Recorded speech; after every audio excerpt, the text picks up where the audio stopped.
Las 8 horas con 15 minutos. Saludamos a un distinguido académico, analista político ecuatoriano, César Montúfar. Vamos a hablar sobre este Ecuador de hoy, en donde hemos visto una serie de variantes en el marco legal, muchas de ellas en contradicción, ya sea con temas constitucionales o con decisiones tomadas por democracia directa en Ecuador que no son acatadas. Quisiéramos hablar también sobre si se está haciendo un uso intensivo de hiperpresidencialismo en Ecuador. En definitiva, hacia dónde estamos caminando. Bienvenido, César. Buenos días, Gustavo. Un gusto poder conversar con usted en esta mañana. Igualmente un saludo a todos los oyentes a esta hora y un saludo a todos los amigos y amigas de Cuenca y de la SUAY. ¿Cuál es su opinión sobre lo que está pasando en el país? Hay múltiples temas que han sido ventilados en esta semana y que son de conocimiento público. Preocupa estas últimas decisiones del gobierno. Hace 8 días hubo una reunión en la ciudad de Miami con la presencia del presidente de la República como uno de los conspicuos invitados, en donde aparentemente se firma, no podría ser de otra manera, se firmaron acuerdos cuyos contenidos no los conocemos, pero que generan mucha inquietud. Bueno, me parece a mí que hay que mirar este tema dentro de una perspectiva, digamos, más amplia. El gobierno de Daniel Noboa, desde el 9 de enero del 2024, apostó a una línea de, yo diría, de mano dura o llamada de mano dura, a partir de la declaratoria de conflicto armado interno para enfrentar posiblemente uno de los más graves problemas que Ecuador ha tenido en las últimas décadas, que es esta irrupción de lo que podríamos denominar la violencia criminal, la violencia que viene alrededor de una diversificación de actividades criminales transnacionales que tiene el tema del tráfico de drogas como centro, y que además no solamente tiene conexiones nacionales, sino que es parte de todo un entramado continental y global, y que ha significado que el Ecuador pase de ser un país de tránsito de la droga a ser verdaderamente una plataforma de distribución de drogas, no solamente hacia Estados Unidos, sino también hacia Europa. La línea del gobierno fue una línea de mano dura, de la utilización de un recurso constitucional de estado de excepción por conflicto armado interno, que fue una figura introducida en la Constitución del 2008, la Constitución del correísmo, y que, digamos, en los primeros meses, luego de que fue aplicada, tuvo algún resultado, diríamos, positivo en términos de reducción de la criminalidad, de reducción de las muertes violentas, y lo que aparecía como una relativa paz, no diría una relativa paz, una disminución de la violencia que había estallado en las cárceles del país. Sin embargo, ya pocos meses después, esa tendencia positiva se revirtió y tuvimos no solamente el 2024, sino también el 2025 como uno de los años, como el año más violento en la historia nacional. Y se probó que esa estrategia de mano dura, esa visión únicamente militarista, de militarización del orden público y la seguridad interna, no estaba dando resultados y verdaderamente significaba un fracaso del gobierno. Hoy el gobierno, digamos, yo creo que en el contexto de todo un ordenamiento o reordenamiento global del tema de seguridad a partir de lo que está ocurriendo en Estados Unidos, pareciera tratar de convertirse en el modelo para las Américas de lo que desde la perspectiva de la Casa Blanca se entiende como una estrategia igualmente solo militar de combate al crimen organizado en América Latina, teniendo al Ecuador como centro y como experimento, como vamos a decir, como caso de muestra en nuestra región. A mí me parece que es una apuesta excesivamente peligrosa, más allá de lo que usted en su momento sugirió, en el sentido de que es contrario al ordenamiento constitucional y jurídico del país. Pero lo que estamos mirando y lo que hemos visto es que esa línea no es la línea que va a resolver el problema que en este momento el Ecuador tiene. Y creo que el meterse en la narrativa y en la política estadounidense y haber decidido poner al Ecuador como un caso, entre comillas, exitoso de esa estrategia, nos puede llevar a una situación muy, pero muy compleja de agravamiento del conflicto, de agravamiento de la violencia y lastimosamente me parece a mí, yo diría, con repercusiones en todos los demás órdenes de la vida nacional. Así que creo que es una apuesta muy riesgosa, una apuesta totalmente tomada sin ningún tipo de consulta, sin ningún tipo de debate, sin ningún tipo de, yo diría ni siquiera habiéndolo analizado y pensado, sino sencillamente un alineamiento y una decisión, digamos, totalmente improvisada, como es improvisada la política de Trump. Hoy estamos viendo lo que está ocurriendo en el Medio Oriente, lo que está ocurriendo en Irán. La situación allá se está complicando, la guerra está extendiéndose. Irán no ha resuelto ni hay visos de que haya sido derrotado y este conflicto se está extendiendo. Si estamos viendo que en otras regiones del mundo la estrategia de Trump está fracasando y está llevándole al mundo a una situación de guerra generalizada, el extender esa guerra al Ecuador me parece un acto de irresponsabilidad política terrible del actual presidente. Hay muchos temas, no sabemos si se deriva de lo mismo, de estas intenciones claras de afinidad política que se han dado desde el inicio del gobierno. No lo criticamos en su globalidad. Ecuador requiere de ayuda extranjera para combatir a las mafias y bienvenido sea, pero abre muchos frentes, muchas dudas, muchas situaciones que no quedan claras, como allá en Miami no se definieron en absoluto políticas, por lo menos para que sean conocidas por el gran público, menos presupuestos. No se sabe si más allá de la cuestión de afinidades ideológicas, de exhibirlas, qué planes concretos existe. Aquí acaba arregló seguido de firmarse un acuerdo para la presencia de agentes del FBI en el país.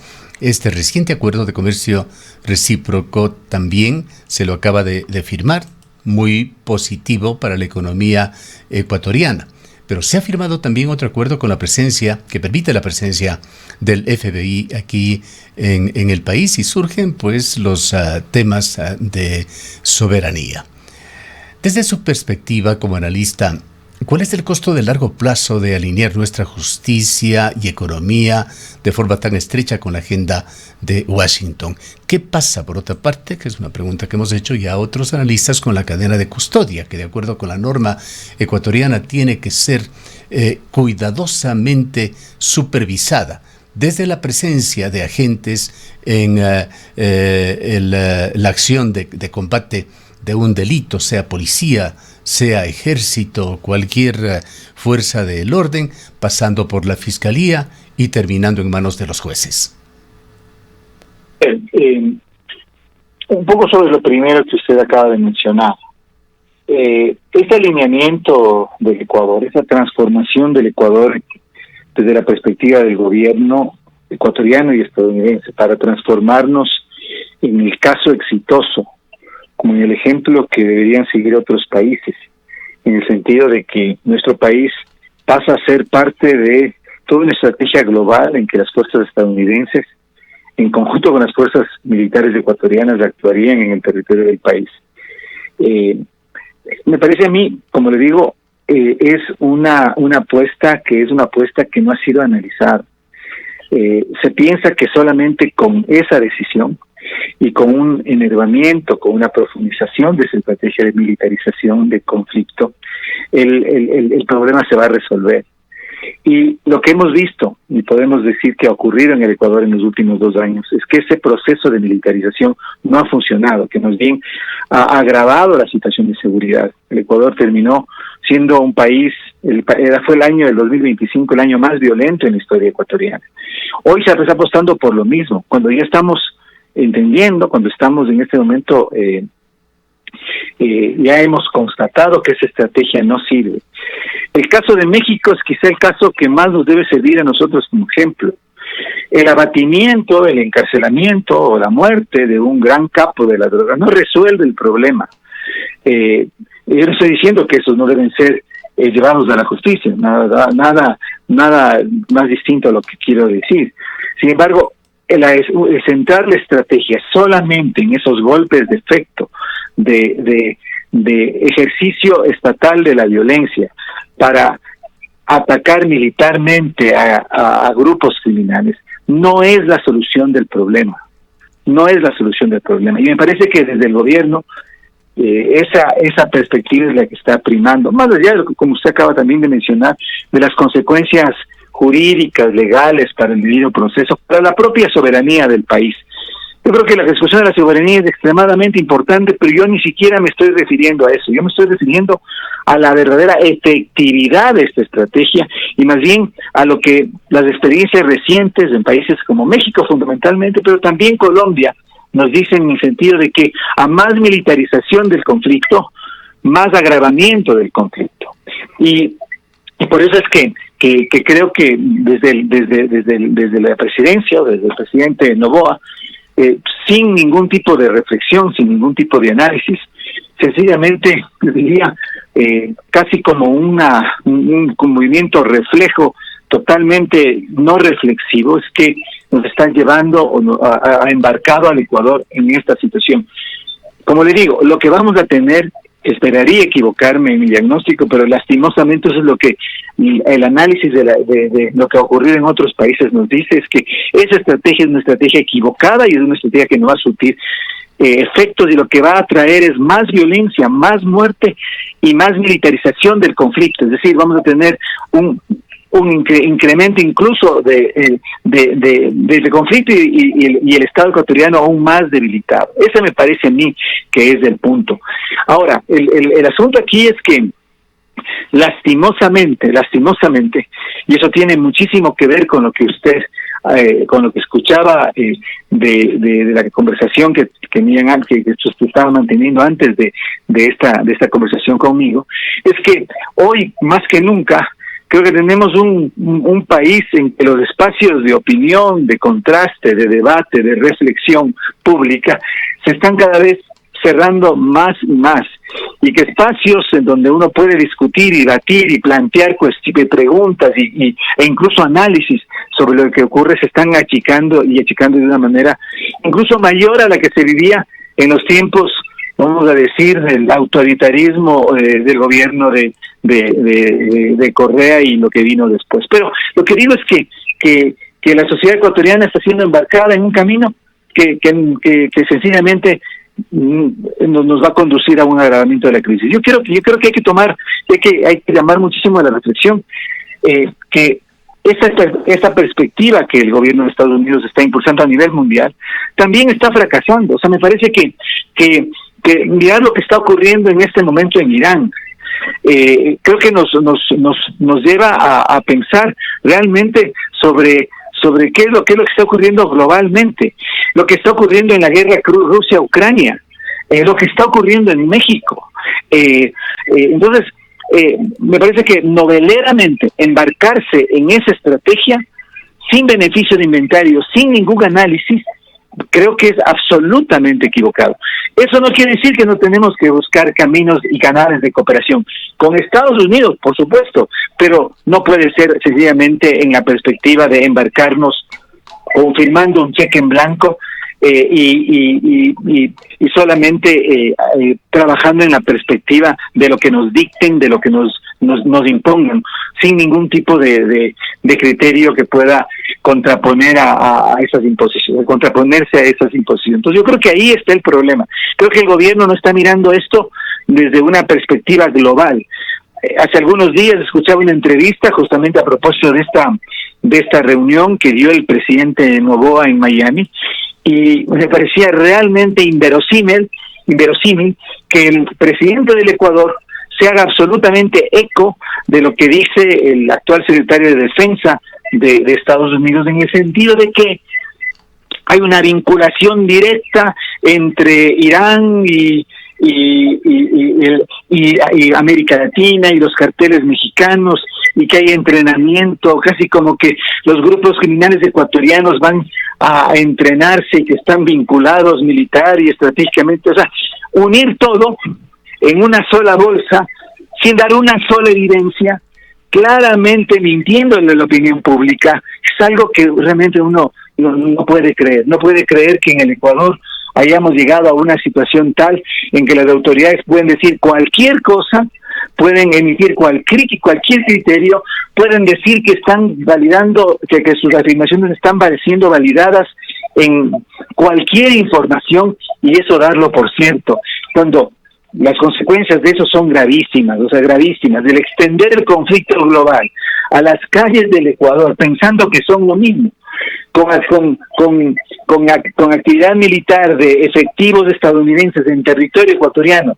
Es algo que me parece a mí absolutamente delirante, es decir, solamente producto de, yo diría, una nula capacidad de reflexión y análisis, y solamente ni siquiera mirando lo que ha sido la experiencia del Ecuador en los 2 últimos años, donde esa misma estrategia de militarización ha tenido mayores consecuencias de agravamiento del problema e incluso impactos dentro de la policía y de las Fuerzas Armadas ecuatorianas.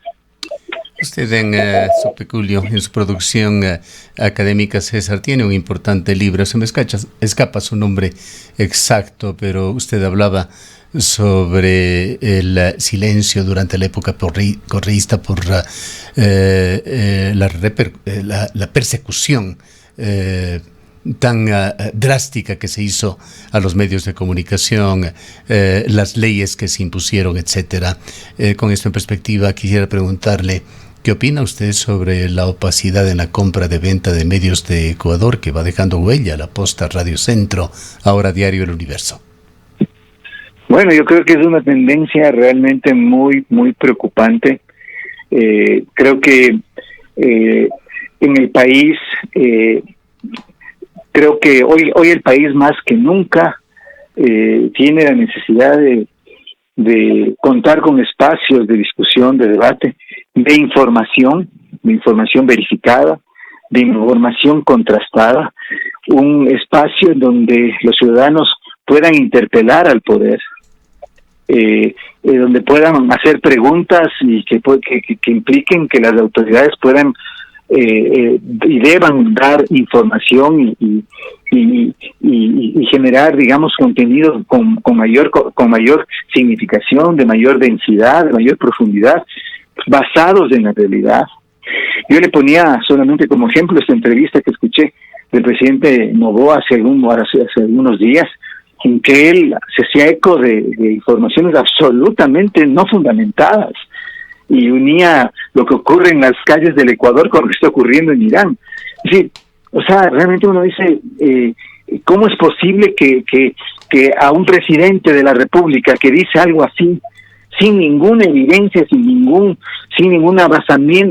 basarse en la realidad, no puede haber una contraposición mucho más seria que revele realmente una situación de realidad? Porque aquí no se trata de huir del problema, no se trata de decir que en el Ecuador no pasa nada, se trata de analizar y de debatir y de cuestionar y también tomar decisiones para resolver los problemas.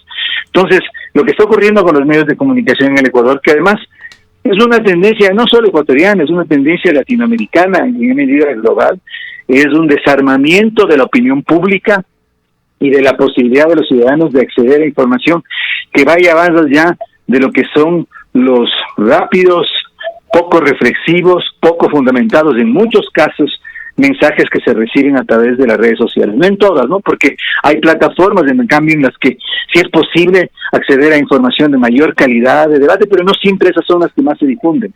Lastimosamente, ese desvanecimiento de la opinión pública, ese desmontaje del sistema de medios privados, que tiene que ser plural, múltiple, y que tiene que tener diversas contenidos, intereses y perspectivas, me parece a mí un complemento a lo que está ocurriendo en el país, y todo eso es, yo diría, tremendamente lamentable. Otro tema, el Estado acaba de informar de que se van a analizar, hacer screenings profundos sobre el tema de la contratación pública, que también tiene una faceta muy positiva, pues el Ejecutivo no solo busca eficiencia, trata de, a través de sistemas tecnológicos, combatir de manera más efectiva a las mafias, al lavado de activos en Ecuador, que es la salida de estos sucios recursos, tratando de integrarlos a la economía. Ha anunciado de que aquí en adelante se harán chequeos a fondo en contratos públicos estratégicos que serán revisados por el Centro Nacional de Inteligencia. Aquí se da ya una consecuencia directa. Estos informes por lo general son absolutamente reservados. Pero se conoce también que Ecuador está trabajando con polémico software. Más que software, es todo un sistema con algoritmos que integran toda la información técnica, datos, información del propio Estado que son utilizados para diferentes fines. En este caso, el fin del Ejecutivo es ese, pero también está lanzando un mensaje de control absoluto de recursos del Estado, pues esto trascenderá no solamente los contratos desde el Estado, desde el Ejecutivo, desde el Estado, desde los GATS, se aspira a un uso ético de este tema. ¿Cuál es el problema que se genera aquí? El uso de Palantir, un sistema que está siendo utilizado en Ecuador, que lo han reconocido las autoridades, han invitado incluso a sus ejecutivos al país. Están cruzando datos ya de varias instituciones, SENAE, el Servicio de Rentas Internas, ahora ingresa el Centro de Inteligencia. ¿Por qué las preocupaciones? El uso de Palantir es profundamente polémico. Representa la cara más agresiva de la vigilancia predictiva utilizada en el mundo el día de hoy, donde la eficiencia tecnológica se utiliza para privar de derechos fundamentales. Se lo ha hecho en varios países. En Gaza, la tecnología de inteligencia artificial fue señalada para facilitar la selección de objetivos. No lo hacían militares israelíes, lo hacía Palantir. Y más de cerca, esa persecución intensa que se hizo, que ahora ha quedado en un segundo plano por la guerra en Irán, contra los migrantes ecuatorianos. Allí la central de ICE estaba también dirigida y sus operativos concluían en allanamientos específicos dirigidos por Palantir. Sin más antecedentes, le pregunto, César, ¿se encuentra usted seguro? ¿Considera que tiene confidencialidad en sus comunicaciones a través de su celular, audio o aplicaciones como WhatsApp? Bueno, creo que lastimosamente usted acaba de topar otro de los puntos así más sensibles y más polémicos. Yo creo que lo que sí tenemos que partir para este análisis es de que en realidad hoy estamos claros en el Ecuador, y eso lo demostró una investigación muy fundamentada, usted recordará, del exsecretario de Anticorrupción en el gobierno de Lazo, Luis Verde Soto, de que una parte importante de recursos que se utilizan en la inversión pública estaban contaminados por el crimen organizado. Y eso no solamente a nivel del gobierno nacional, sino también los gobiernos autónomos descentralizados. Es decir, aquí estamos frente a un problema serio. Creo que tenemos que partir de eso, es decir, los tentáculos financieros del crimen organizado incluso han llegado a penetrar y a contaminar la inversión pública, el gasto público, el gasto del Estado. Y eso me parece que es un tema extremadamente complejo, que merece, por supuesto, ser abordado y analizado. Ahora, el problema es cómo se lo aborda y cómo se lo busca solucionar. Y ahí sí usted nuevamente viene y, o sea, lo que usted acaba de mencionar, nuevamente abona a lo que estamos discutiendo como un problema más de fondo, al hecho de que en realidad el tema de la seguridad, de la securitización, de la intervención sobre las comunicaciones, sobre la intimidad, sobre el uso de estos servicios y estas plataformas y estos programas informáticos para penetrar y robar información de los ciudadanos, utilizada esta en perspectiva de un uso político, se transforma lejos de plantear una solución en una amenaza para los derechos de los ciudadanos. Y creo que esa es una tendencia muy presente, muy fuerte en el gobierno. Si a esto usted le suma otro fenómeno que ha ocurrido en el país en los últimos años, que me parece que es extremadamente grave, que es la función de la justicia. Es decir, una justicia, durante la época del correísmo denunciamos con firmeza y denunciamos con fuerza y nos opusimos a ese uso político de la justicia para buscar la impunidad del gobierno. O sea, era, digamos, la tendencia y la visión que el gobierno de Correa tenía: controlar todos los estamentos del Estado, controlar la justicia, controlar la Contraloría, controlar la Fiscalía para protegerse, para tener impunidad para sus negocios de corrupción.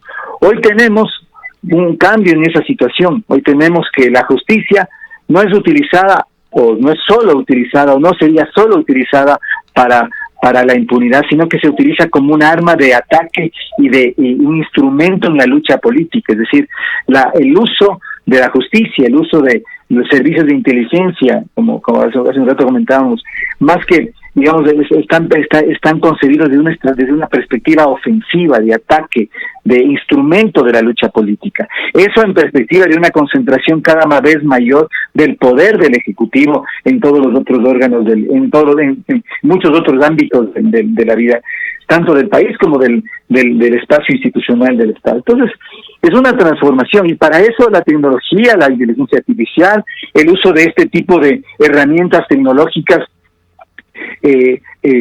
ha ido avanzando y calza en ese mismo intento. Pero creo que hay que mirar esto no solamente como un problema del país, es un problema que está ocurriendo a nivel mundial, y que en el Ecuador tiene estas aterrizajes específicos. Un poco el resumen, me parece a mí que lo que en el país en este momento está claro es que están prendidas todas las alarmas. Tenemos un proceso de militarización cada vez más agudo de la seguridad, un embarcarnos sin beneficio de inventario en una estrategia global que de manera, me parece a mí, absolutamente innecesaria y peligrosa, vincula el conflicto y la crisis de seguridad en el Ecuador con una guerra global, lo cual es tremenda, tiene tremendas implicancias en el país.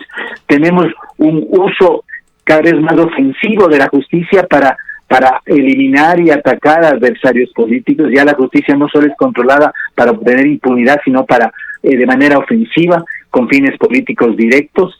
Y tenemos, lo que usted acaba de mencionar, un crecimiento de la discrecionalidad y del poder del gobierno en la capacidad de vigilar a los ciudadanos, de controlar información, de tener, digamos, instrumentos de control, que después son utilizados o pueden ser utilizados conculcando derechos de las personas. Es decir, un retroceso democrático galopante que no es, y es quizá otra diferencia, que no es solamente un fenómeno nacional, sino que está articulado a una estrategia global, en este caso liderada, por decirlo de alguna forma, por el gobierno de Estados Unidos. Bien, una pregunta final, César. Lo que intentamos es revisar este diagnóstico de qué está pasando en Ecuador hoy. Muy temprano, como nos levantamos para dar este servicio informativo, hemos revisado Diario El País, un referente indispensable para gran cantidad de personas en el mundo hispano, con una gran penetración en el país. Fíjese con qué nos hemos encontrado. Publicación pagada en El País, que sale, por supuesto, a los internautas. Va en contra del alcalde de la ciudad de Cuenca. Dice: lobos en el poder, Cristian Zamora, el alcalde de la prostitución y la trata de personas. La ciudad se desangrana mientras él se enriquece con la miseria ajena. Otra publicación del mismo día de hoy, que si se ingresa al País, los suscriptores lo pueden ver.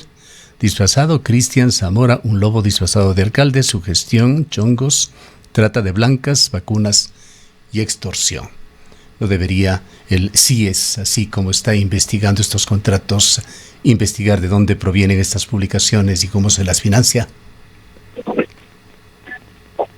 Bueno, me parece tremendamente preocupante lo que usted acaba en este momento de reseñar. Creo que, bueno, no puedo hacer un comentario sobre ese tema en específico porque no lo conozco, pero hace un momento le mencionaba el hecho de que ya en el Ecuador conocemos desde muchos años, desde varios años atrás, que esta penetración del crimen organizado con el Estado, pero principalmente o de manera importante en los gobiernos autónomos descentralizados, digamos. Eso fue resultado de una, yo diría, muy prolija investigación que utilizó fuentes internas, como ocurrió en el caso del secretario de Anticorrupción, Luis Verde Soto, donde descubrió aquello, es decir, muchos gobiernos autónomos descentralizados del país tenían vínculos directos con el crimen organizado, con sus negocios criminales, y además el presupuesto o la inversión pública a nivel seccional estaba contaminado también con ese dinero. O sea, se utilizaba para blanquear ese dinero. Entonces, eso es lo que usted acaba de mencionar, es extremadamente complicado y complejo. No podría, como le digo, pronunciarme sobre el caso particular porque no lo conozco, pero pareciera que esa es una tendencia que existe en el país y que es gravísima. Y por eso le decía hace un momento. Pero, ¿a qué tendencia se refiere? Permítame.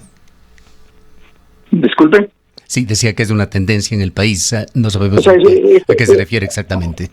Estoy refiriéndome a esto, es decir, que la presencia del crimen organizado dentro del Estado, la captura del crimen organizado en instancia de la presencia en instancias importantes del Estado, es una tendencia en el Ecuador, se viene dando desde algunos años.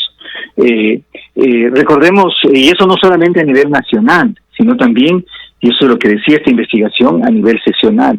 Y eso ha ocurrido y ha estado ocurriendo en Colombia, en México, en el Perú. En el ámbito de los debates académicos se discute distintos fenómenos como captura del Estado, como redes criminales incrustadas dentro del Estado, y eso es lo que en el Ecuador de una u otra manera también está ocurriendo. Y sobre este libertinaje sin absolutamente ningún control en las redes. Bueno, por supuesto, sí.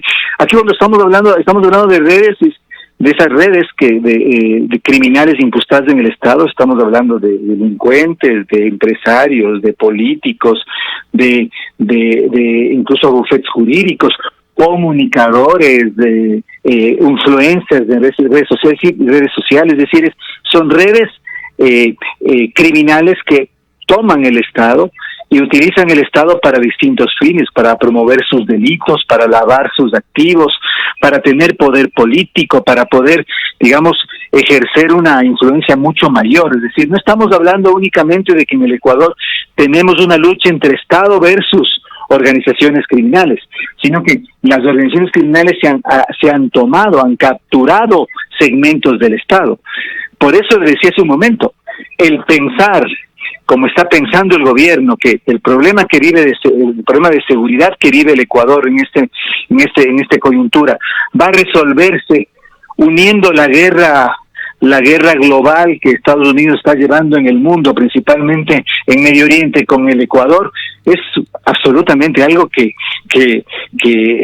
asombra por la diría superficialidad y por el desconocimiento de lo que pasa. El problema de que vive el Ecuador es un problema extremadamente complejo que ya lo han vivido otros países, que lo están viviendo otros países, que por supuesto necesita cooperación internacional, pero necesita sobre todo diagnósticos claros de lo que pasa para que de esa manera se pueda actuar. Bien.